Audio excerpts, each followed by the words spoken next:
So now we will start discussing the plane waves in the conducting media. So because the medium is conducting, that means sigma is going to be non-zero. So however, rho is still zero because we don't want any free charges to be into the media, propagating into the media. So that means the J is still a non-zero thing. So now we will use, using J is equal to sigma E, which is a non-zero thing, comma D is equal to epsilon mu, and H is equal to B by mu. We could write the Maxwell's equation becomes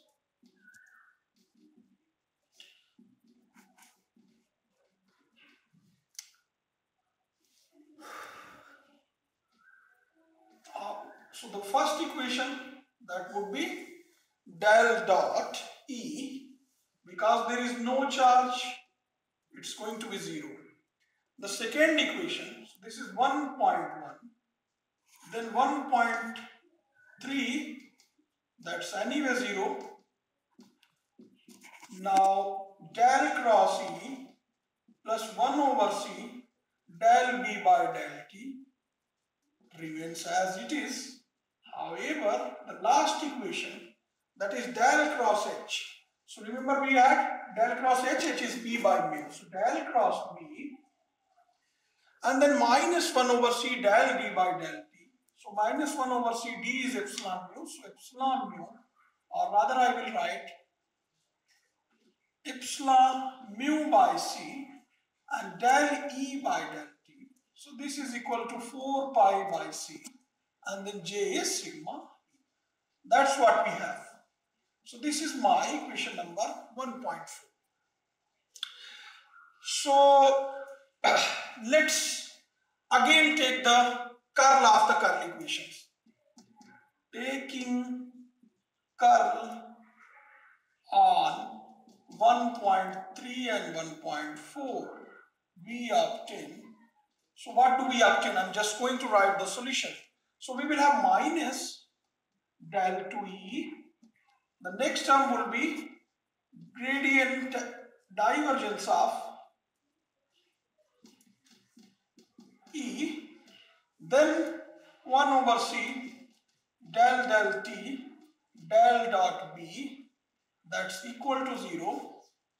So let's put the values. I'm sorry, this is del cross B. So this is going to be del dot T is 0.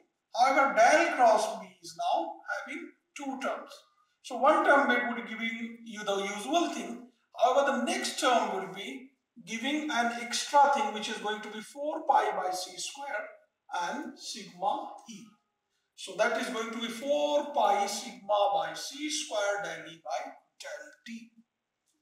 Now we will already be seeing, so this is going to be 4 pi sigma by C square del E by del T, and other than this we have, in fact here I am leaving a mu, so that should also be there because you have multiplied by mu to get this term right. So therefore we will get 4 pi sigma mu by C square E. That's going to be the extra thing. So this will imply del 2E minus 4 pi sigma mu upon C square E minus 1 over C square, and then in fact this is going to be epsilon mu by C square and del 2 E by del T2, that's 0. And so this is 2.1. Similarly, we could take the curl on this equation. We will get del 2B and plus gradient of divergence of B, and then minus epsilon mu by C del by del T del of E, and then minus 4 pi sigma mu curl of E. So let's now simplify these two equations. So we get del cross E, that's minus 1 over C del E by del T2. That's the thing that was there before as well. However, we have this extra thing. This is going to give you minus 1 over C del B by del T. So this ultimately gives 4 pi sigma by C square, 4 pi sigma mu by C square del B by del T. So looks like we are going to get an identical equation for the B as well.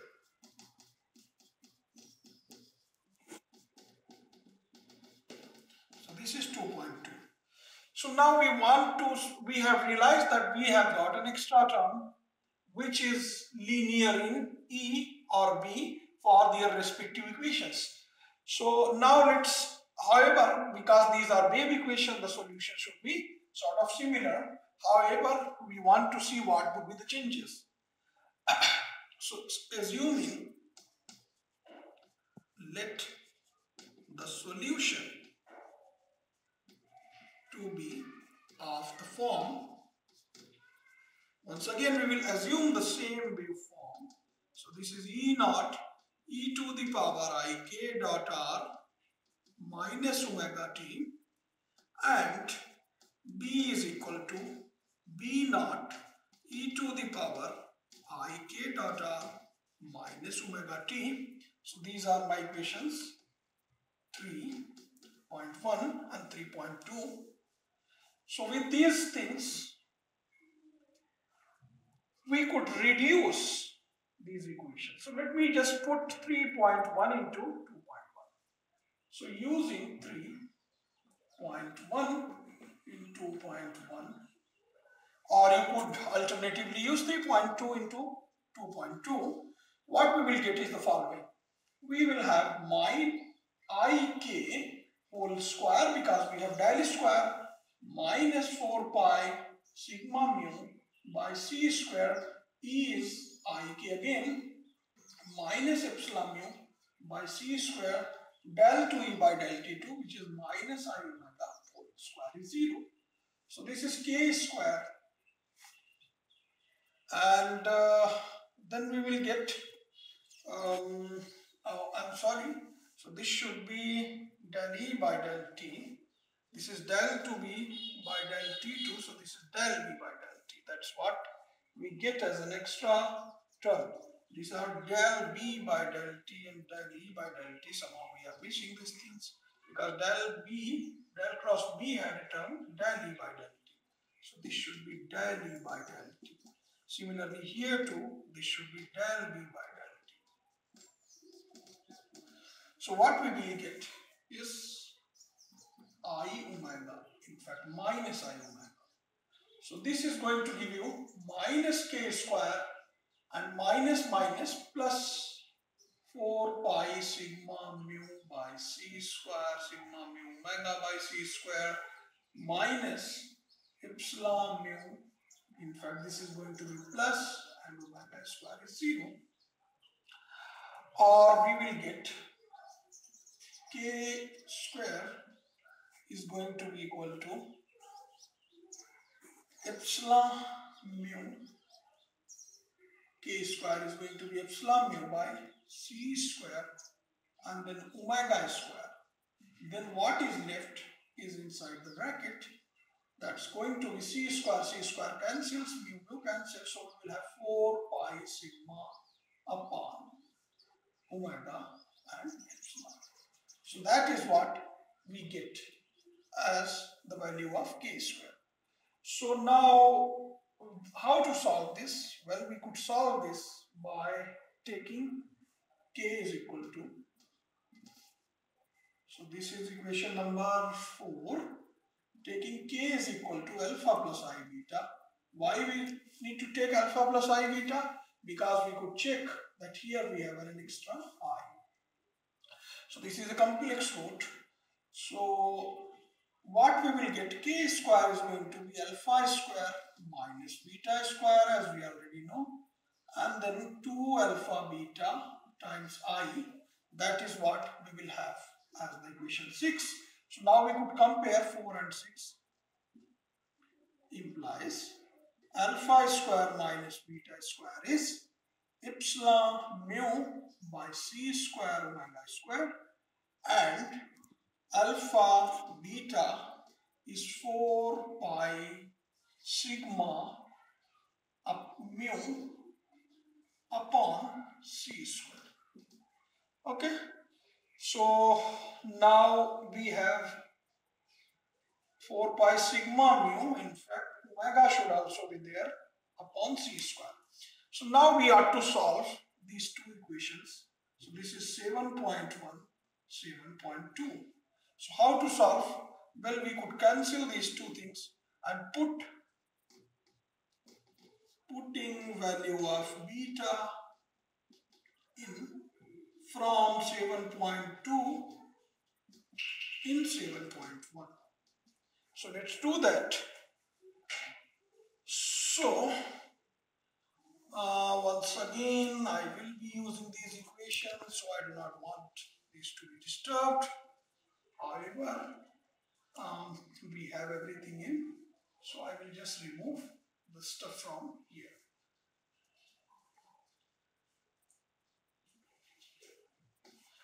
Alright, so I need to put the value of beta. So this is going to be alpha square minus beta square. That's going to be 2 pi omega sigma mu upon c square, and that's going to be whole square 1 over alpha square minus is equal to epsilon mu c square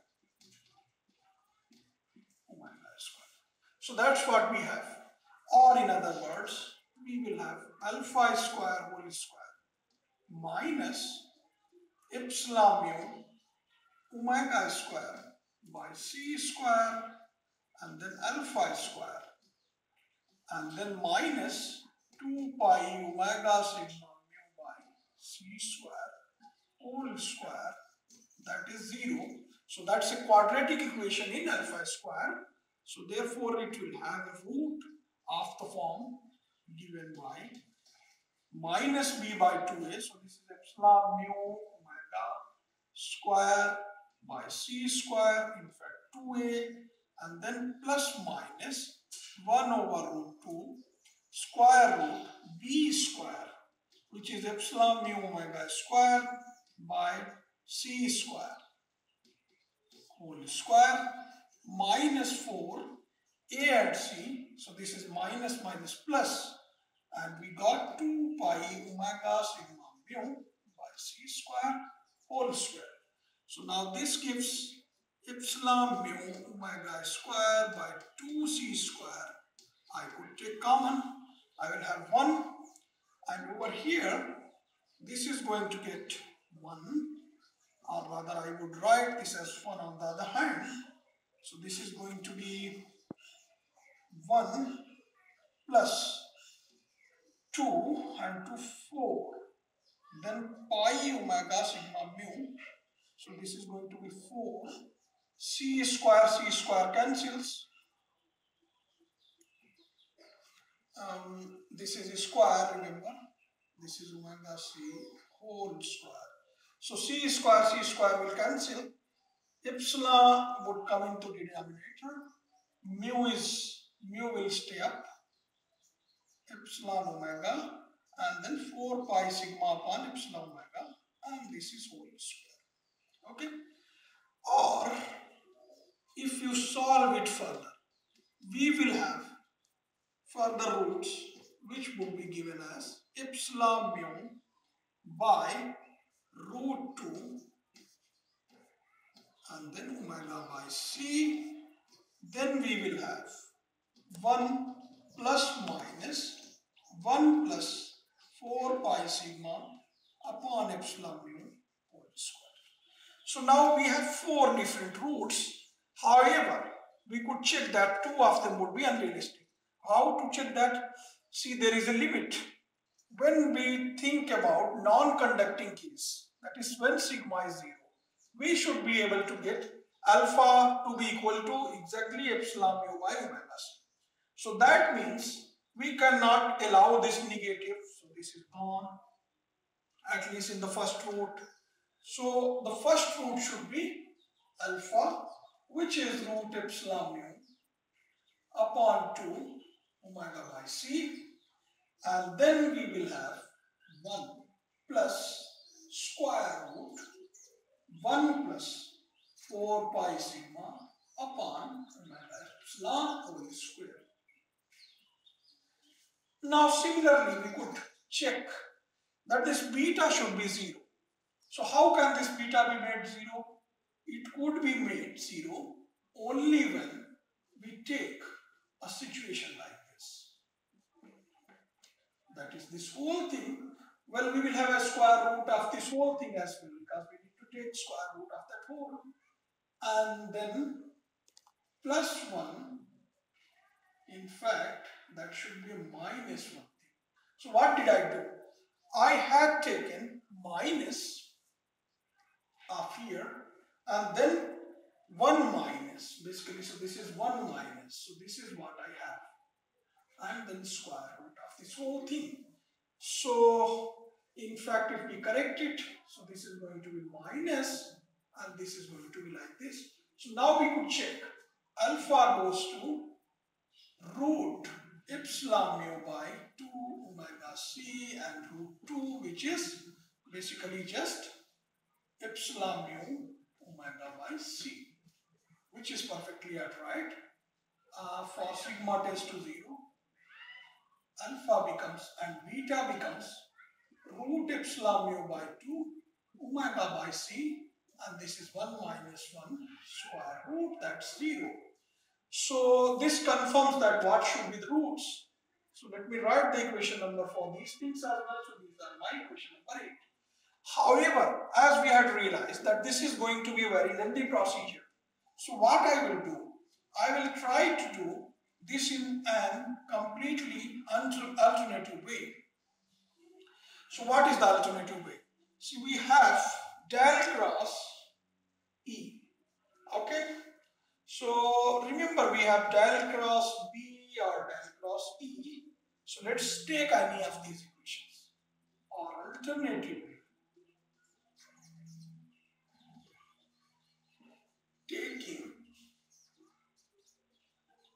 putting B and E in 1.4. So what is 1.4 going to give? So this is going to give K cross B, or rather I cross B, or rather I will just write, in fact I will just put the value of E, or I will alternatively put in del E by del T. So what will be del V by del T? That's going to be I omega E. So this means we will have del cross B minus epsilon mu by C, then I omega, in fact minus I omega, and then we will have E. Here too, the next is minus 4 pi C sigma mu, and then we have E. So that's all we have out here. Or in the next step, this is going to be del cross E. So in fact, that was my equation without any source. So therefore, let me try to interpret it in terms of the original equation itself. So that means we will have 1 plus, because we have taken minus out. So CC cancels, mu cancels, so we will have 1 plus 4 pi, and then we will have sigma upon epsilon and omega. So that means it looks like our, okay, so let me see what the changes we have got. So this looks like, so this is sort of del E by del T if we wish to say. So looks like epsilon mu all retains. In fact, this could be written over here, and we could write this as epsilon minus I omega by C, and looks like as if that mu is got changed. Okay, so or in other words, we could re-repair it again. We could start saying this whole thing as epsilon and then mu tilde upon C del E by del T, which was our original equation. So looks like this equation resembles, so I will just prefer calling it 1.5 prime. So as we could see with, of course, mu hat tilde is equal to 1 plus, rather mu times 1 plus 4 pi sigma upon omega epsilon. So this is equation number 9. So now we could realize that this equation 1.4 resembles the case, the Maxwell's equation. So 1.4 point prime resembles the equation for non-conducting media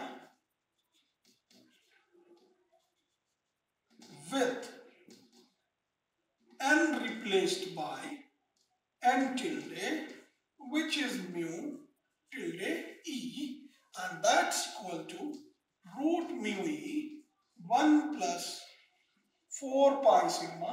In fact, there should be an I as well, which is missing all over. So this is 1 plus I 4 pi sigma upon omega epsilon. So this is what we have as equation number 10.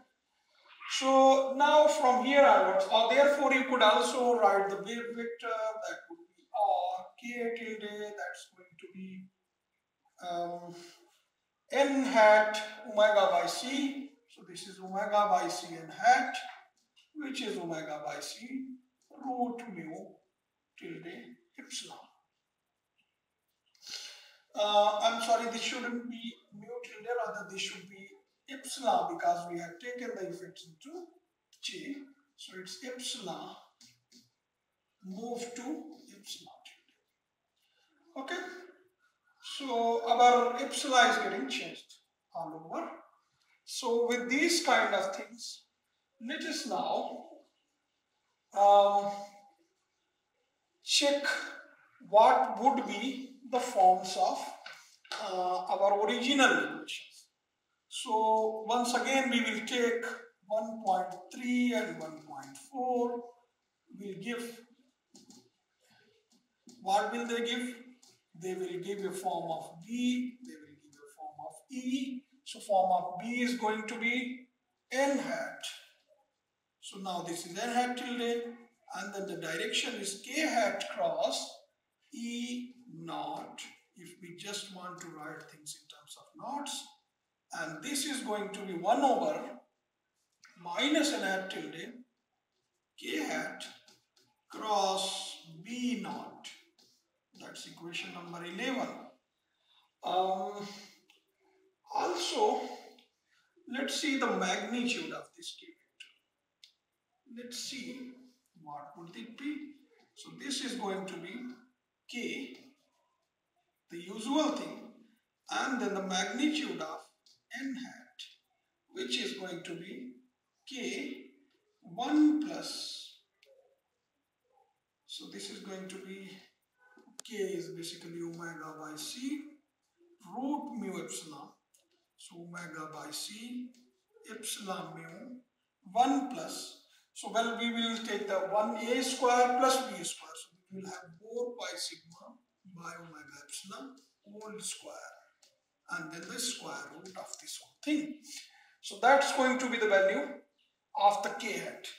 And what would be the angle that would be made between by this k hat? So the angle that would be made by k hat, so that's I plus alpha beta. So then that's going to be tan inverse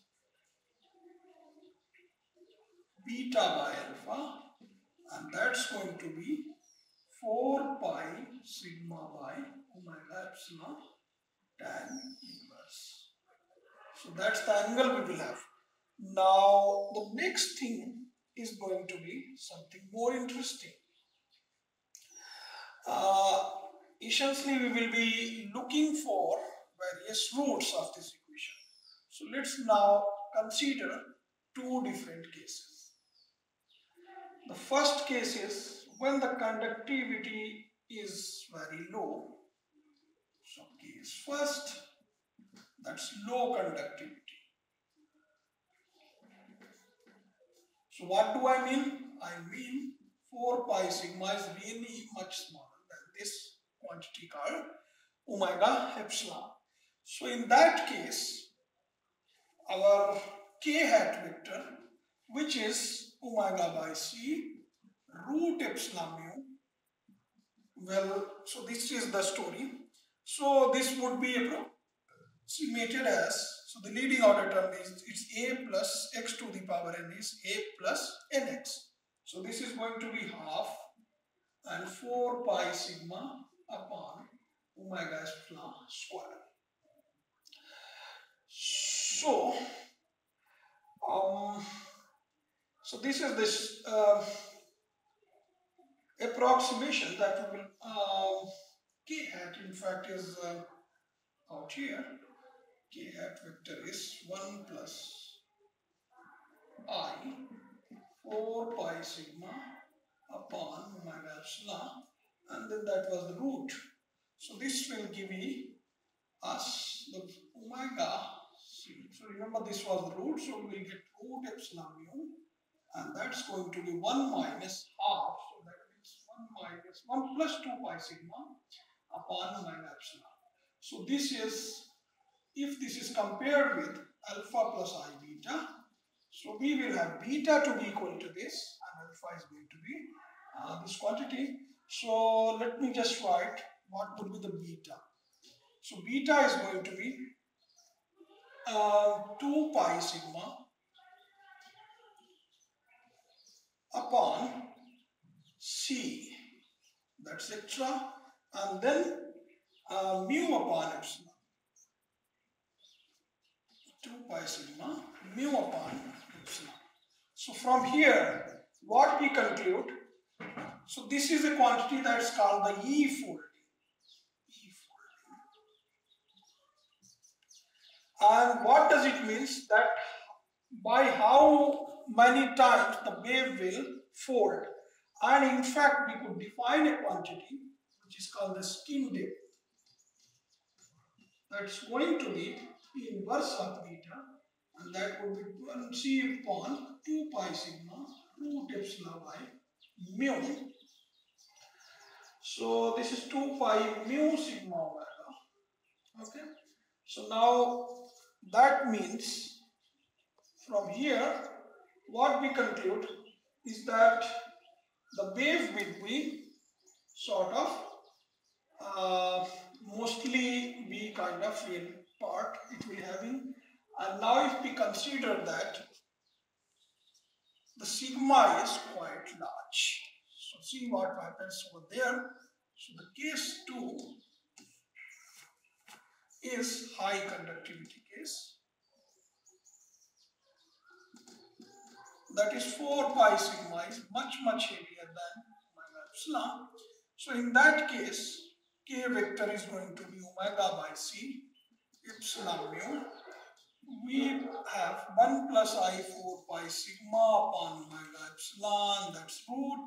So this will be kind of ignored, so we will have omega c root epsilon mu I 4 pi sigma upon omega epsilon half. Okay, so now this could be written as omega by c root epsilon mu. What would be the root of this quantity? Well, this is root 4 pi sigma upon omega epsilon. Then this is the root of I. And what is the root of I? Root of I is known to us.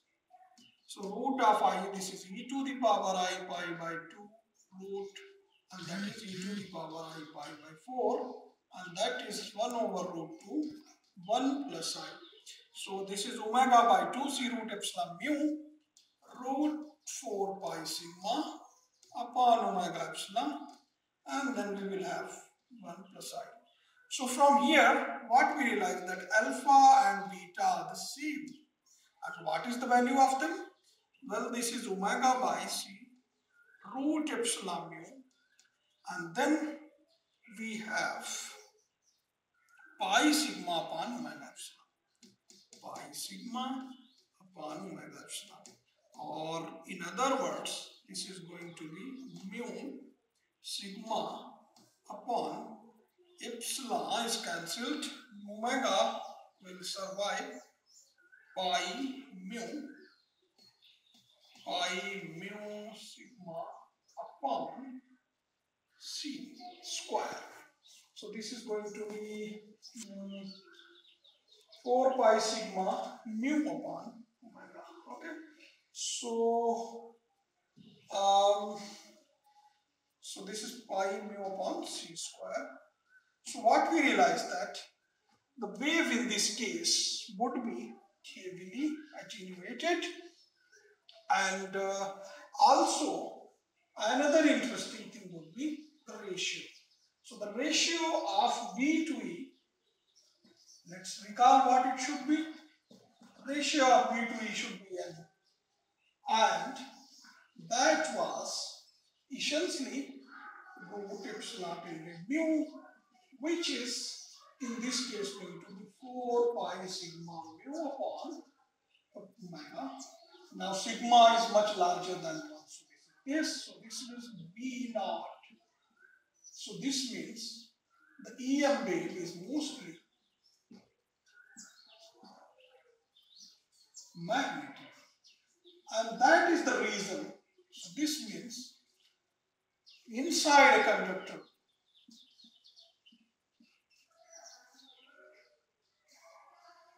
electric wave is absent. Okay, so this is a very interesting conclusion. And remember, in this case, the skin depth was delta, which is 1 over beta, that's C by root 2 pi sigma mu and omega. Okay, so this completes the study of plane electromagnetic wave in conducting media.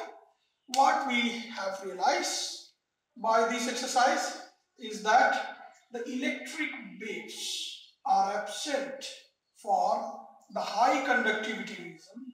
However, these may be attenuated depending upon the value of sigma for the case when the conductivity is lower than the frequency of the peak. Okay, so thanks a lot. Next time we will start another interesting topic, which is essentially to study the optics or optical laws, that is the reflection, refraction, etc., using these electromagnetic waves. But for now, I think we should just complete